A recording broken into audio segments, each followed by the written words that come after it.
Hello YouTube, I am beginning a new vlog. I already have a crypto vlog that I'm doing, but I'm going through another journey that I feel that needs to be vlogged.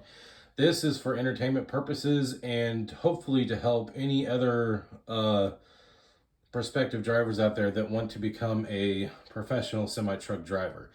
I have been I've been driving for a living for almost 4 years now. Since the pandemic, I started door dashing, and then eventually that led to me door dashing and being a van delivery driver for Amazon, which I do both now. And after that, I realized, hey, I really like driving for a living. How can I make more money? And through DOT truck drivers that I'm sometimes at work as a helper for at Amazon, they sort of introduced me to the trucking trade because a lot of DOT box truck drivers are basically doing that for a living uh, as they're going through the long maze of becoming a trucker. And it was through them that I learned how much money you can actually make.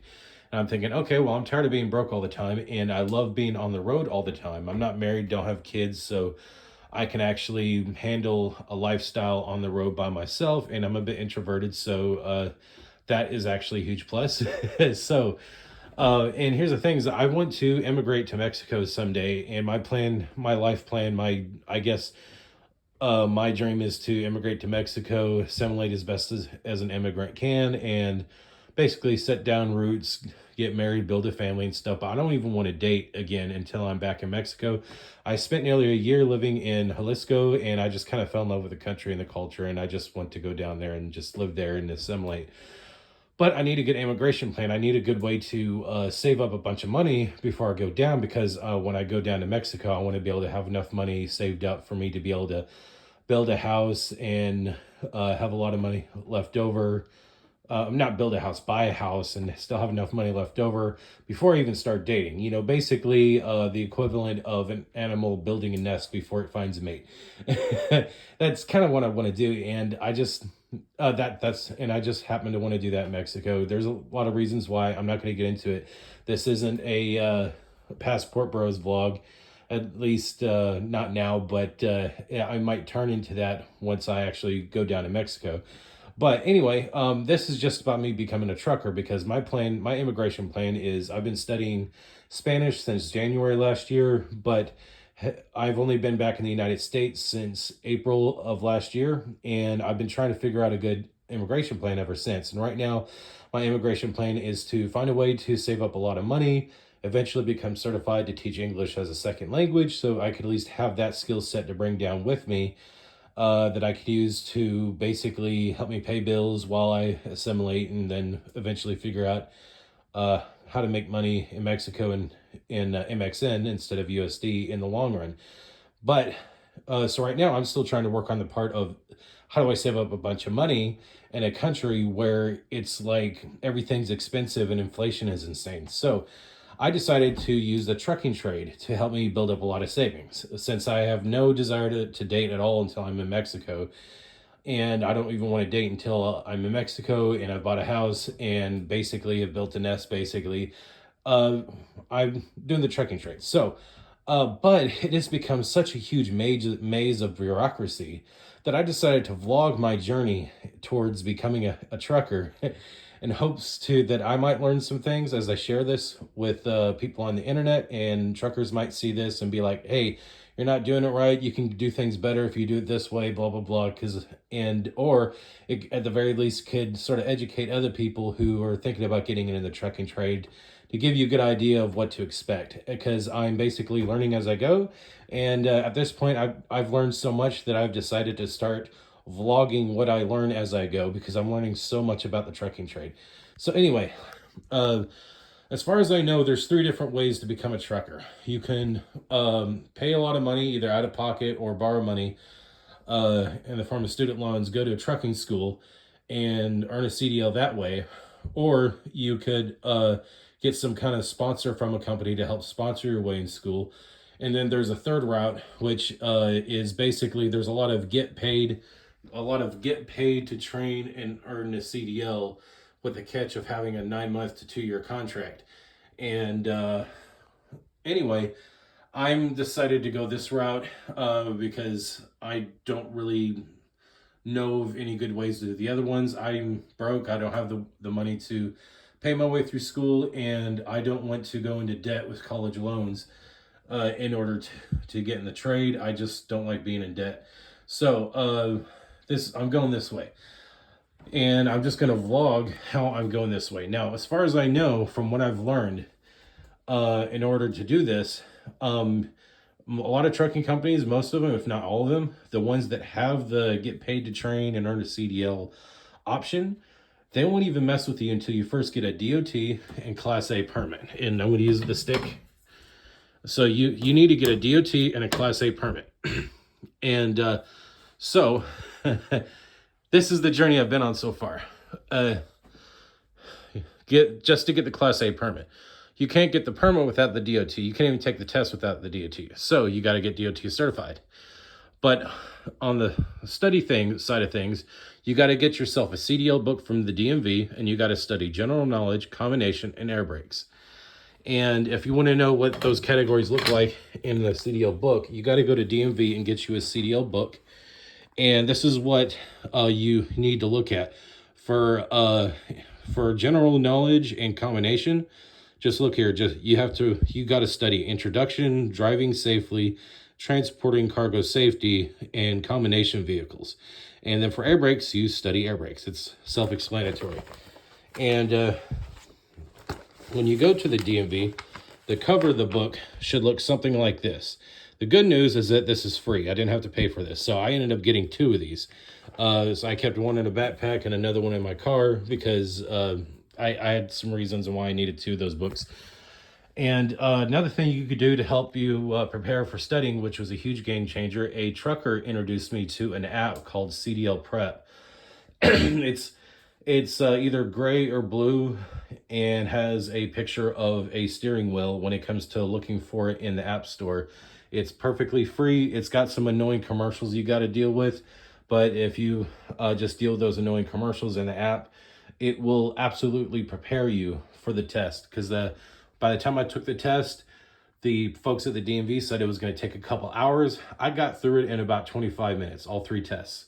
Because this right here is going to represent 3 sets of questions and they're multiple choice. And that app will help you prepare, but it's supposed to be a supplement towards actually studying the CDL book, not a replacement. So study those sections first and then use the app to test your knowledge until you can score 90-something% on all 3 groups of questions like I did, and then go take the tests.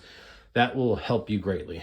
Now, on the DOT side of things, I had to pay $110 at a local local clinic to do a DOT physical. And I ended up with a 6-month DOT. You ultimately need to get a 2-year. And even the nurse practitioner who gave me the 6-month DOT informed me that the whole point of a 6-month is that so you have time to upgrade it to a 2-year. And also so that you can get your Class A permit while going through the process of upgrading it to a 2-year. Now, if you don't have sleep apnea and you got a low enough BMI and low enough neck size, they'll give you a 2-year out of the bat. But unfortunately, due to me being overweight and because of my BMI and neck size, that requires that I get a doctor to order a sleep study to see if I have sleep apnea. And because, let me tell you something, sleep apnea plus being a truck driver equals very dangerous unless you have a CPAP machine and you're using it. I had no clue about this type of stuff, and I didn't even know I was at risk for having sleep apnea. So I complied, and what I did is that I got that sleep study done. So you'll have to figure out how to get a doctor if you don't have one, and then you have to do a new patient appointment if you don't already have a doctor. It took me two months to do the new patient appointment, and that's basically where you sit down with the doctor for the first time, and they do something like a physical and ask you some questions, and then they order the sleep study for you. And I did the sleep study. That took a while to get done because then you have to schedule getting the sleep study done. You basically take some equipment home, you sleep with it, and then you bring it back the next day. and then you got to wait sometimes up to a week to even get the diagnosis. I got diagnosed with severe sleep apnea. I didn't just have sleep apnea, I was got severe sleep apnea, which explains why I snore like a freight train.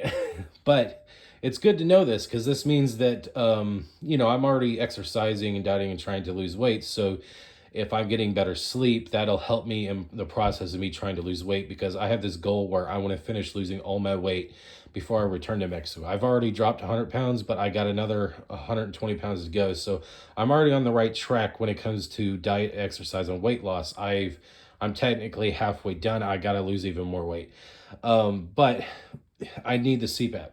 But because of that, it turns out that I have to get a second sleep study done. So I had them order a second sleep study, and the purpose of that is to basically where I have to go to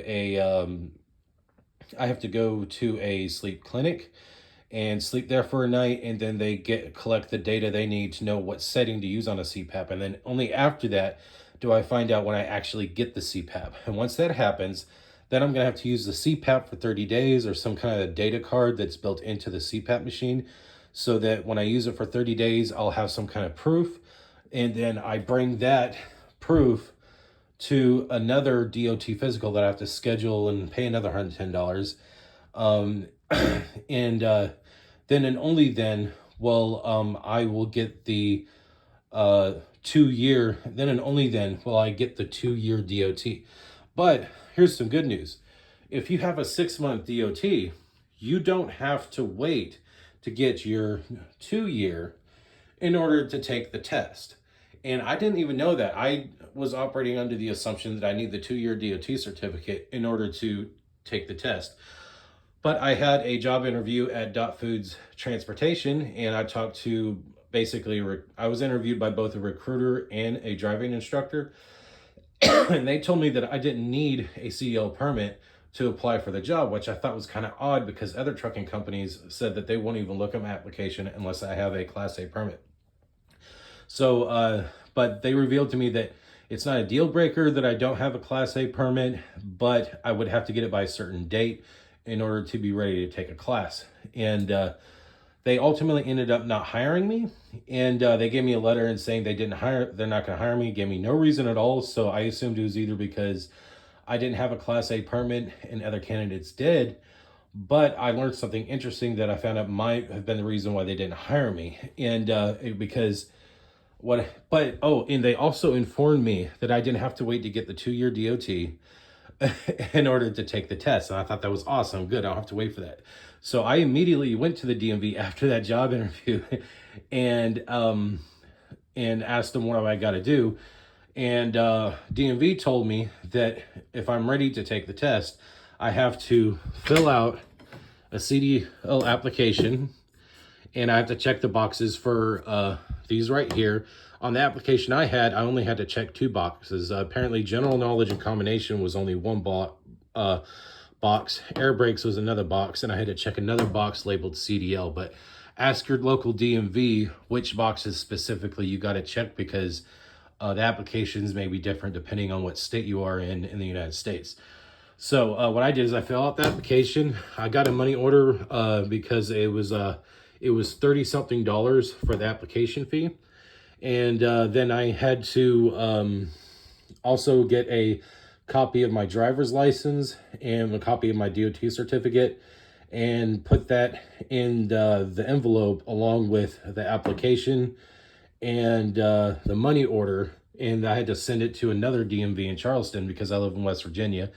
And then I had to wait for the test cards to come in the mail. It took about 2 weeks for the test cards to come in the mail. It turns out it was only one test card, at least because of my personal case here.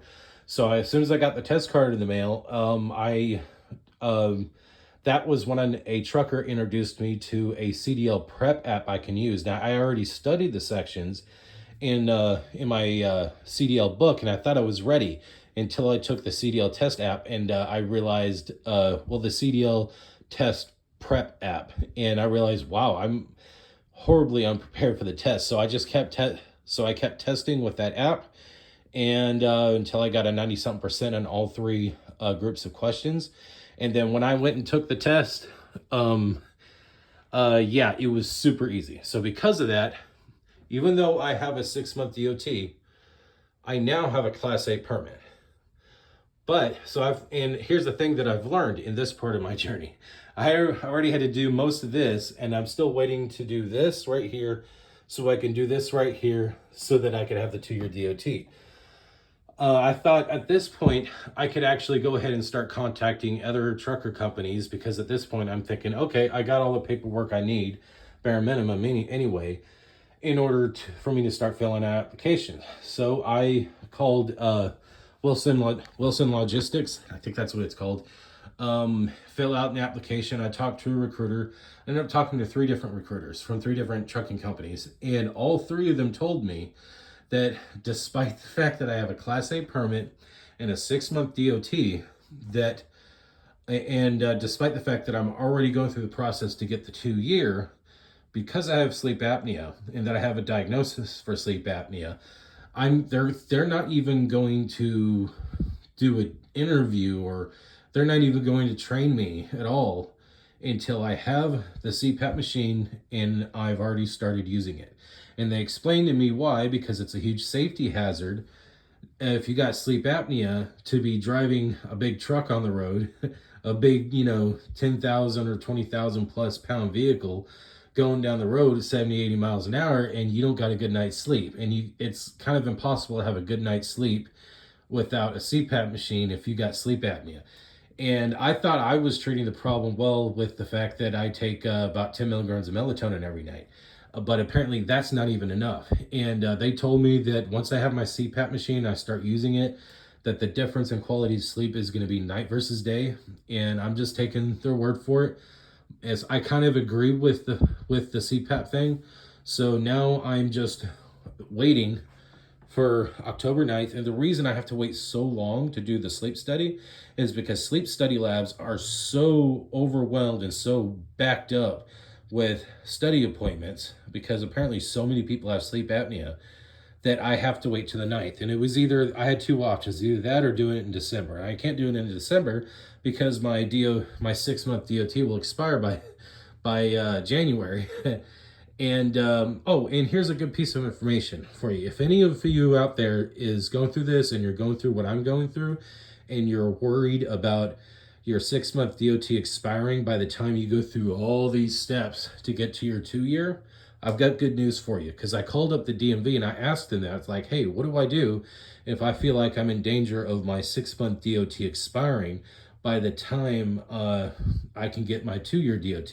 And the DMV told me that I can go back to the place that gave me the DOT physical and explain the situation. What they'll do is that I can pay an additional $110 to get the same physical done again, and they'll just give me a brand new 6-month DOT. If so, worst case scenario, I can do that.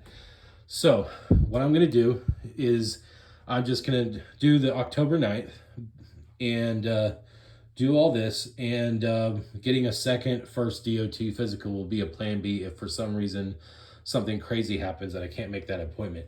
Now, I've already told my boss that I needed this day, need some time off to get this done. So I got that worked out at my job. So the good news is that since it's so far in advance, I was able to work with my boss at Amazon to do this. Because, anyway, so this is where I'm at now. As far as becoming a trucker, and I'm trying to go this route, that get paid and trained to earn CDL, with the catch of being a 9-month to a 2-year contract. I've got my DOT and Class A permit, and the next step I have to do is I have to get a CPAP and start using it. Now, once I get to this point right here, see, I've already got this done. Once I get to this point, I can start calling trucking companies again, because they'll feel safe to actually train me. And so that's when I'm going to actually start looking for trucking companies and start talking to recruiters and everything. And already, let's see, once that, and then after that, once I start talking to recruiters, that's when I will finally select a company to train for. And to any of those of you who are watching this video and you're already a trucker and you've already kind of went through all this, obviously, in order to become a trucker, if you have any advice on what to look for in a trucking company, let me know, because right now I am going through the learning process of trying to learn to know what red flags to look for, as far as a trucking company is concerned, because I have no idea how to choose the best trucking company for me. So right now I'm just going for whoever pays me the most, because I'm obviously doing all this for the money. Now, some of them are promising like up to 6 figures by the end of the year, since I want to be an over the road truck driver and basically live on the road. And they're saying that there's a potential I can make up to 6 figures in my first year. For all I know, recruiters could be like sleazy car salesmen, and they're probably just embellishing stuff. So who knows? I have heard that worst case scenario, I could be making 75K a year.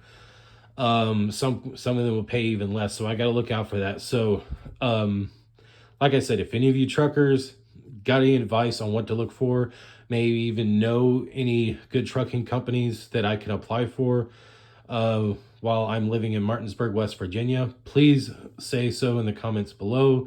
I will soak up that information like a sponge. And yes, everyone, I am Googling this stuff. So I'm not being lazy and asking other truckers to do my research for me. I'm doing all my research on my own through Google and talking to any truckers I can, at least truckers that I find that speak English, and go from there. And of course, the other day, I've learned enough Spanish where I was able to talk to a truck driver who only speaks Spanish, and he knew just enough English. I knew just enough Spanish for us to come in, sort of like meet in the middle language wise, and he was able to give me some good advice. He actually gave me fantastic advice regarding what kind of personal items to bring. Now, the trucker that spoke Spanish, he works for Amazon, and he advised that I should always have the latest edition of an Atlas, a tire pressure gauge, and a tire tread depth gauge. He explained to me that if I'm going to be a serious trucker, I should always have those 3 items as personal items in a backpack or something with me at all times, and to never depend on the company to provide that for you. He said I should keep that as my personal responsibility, especially the tread depth gauge. He said that could save my life someday. And so I'm so glad that I talked to that Spanish truck driver. That dude gave me some golden nuggets of information. And anyway, this is where I'm at right now. And I hope that sharing my experience will assist other people in trying to become a trucker as well, because the trucking industry is, in my personal opinion, borderline recession proof. Because I was a welder for about 13 years until the pandemic hit. When the pandemic hit, I was fabricating the best mini hydraulic tractors and best mini hydraulic excavators and small track type tractors in the world for Caterpillar. I was making 22 an hour, and but then the pandemic started shutting the factory down, and I've been kind of broke ever since. And I'm tired of being broke. That's why I'm getting into the trucking industry, and hopefully I can save up a bunch of money and then go live in a country as awesome as Mexico, because Mexico is awesome. And so wish me luck on my journey, and I hope that maybe this becoming a trucker vlog evolves into a trucking vlog, and then maybe it'll maybe sort of evolve into a immigrant vlog as well. I might turn it into a travel vlog once I go down to Mexico. So anyway, wish me luck. I hope this vlog helps folks, as I'm basically on a long bureaucratic journey trying to become a trucker. All right, y'all have a good one.